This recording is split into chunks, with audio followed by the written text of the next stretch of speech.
everyone, it's Skylar Trent here with your recap of all the action happening here at United Honor Wrestling. With me tonight is the newest addition to the UHW commentary team, the lovely Brandy Roxley. Hi, Brandy. Hi, Tyler. Skylar, how are you? I'm good. Glad to have you with us. It's good to be here. All right. Well, we've got a lot of action to cover at last night's Havok, so let's just jump right in. The first match was with Kieran Darkwatch versus Tommy McGregor. Since Kieran has faced Tommy before and knew what he was capable of, he knew that he would not want Tommy focusing on any of his limbs. Kieran would try everything he could to keep Tommy away, but in the end, Tommy found a way to get a hold of Kieran's arm and just started working on it the whole match.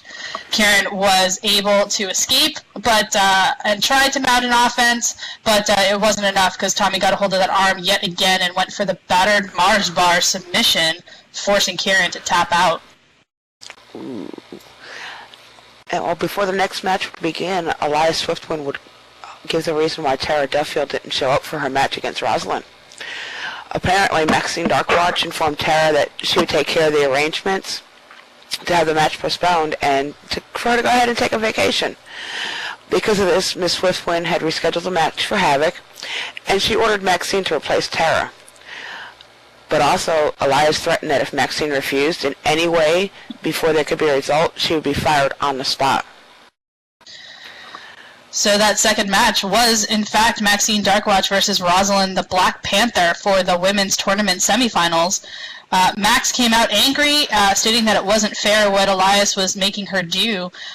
When Rosa came out, she would have taunted and mocked Maxine by doing her own dance routine in front of the crowds and even dressing a little bit like her. It was hard to tell them apart for a second.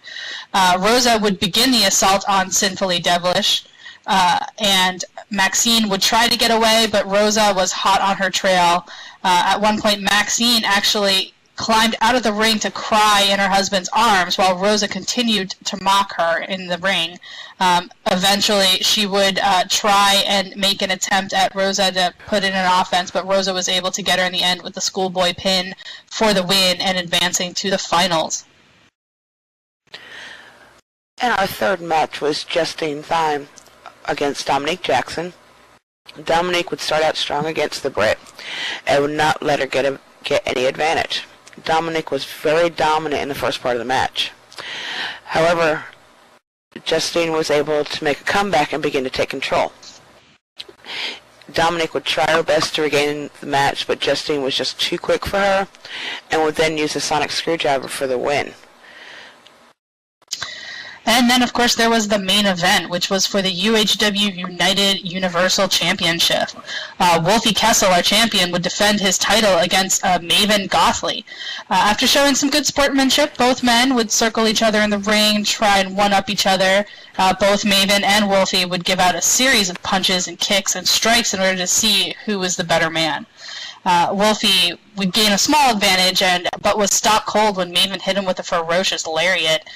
From there, Maven clearly had the upper hand, taking Wolfie down to the mat and continued his assault on the Midnight Wolf.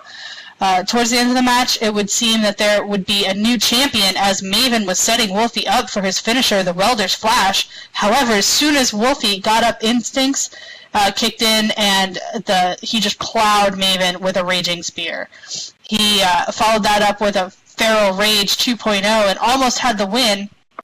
Maven and Wolfie would go back and forth. It was, constant change in momentum. When Wolfie went up to the top rope, he was caught with Maven's Machine Lathe signature move.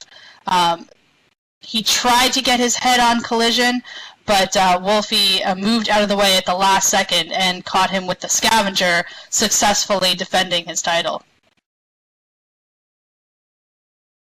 So the question really is, what else does Elias have in store for Maxine and Kieran tonight? And who would become the new #1 contender for the women's title? Would it be Izzy or Rosa? I guess we'll find out the answers to all those tonight at DNA.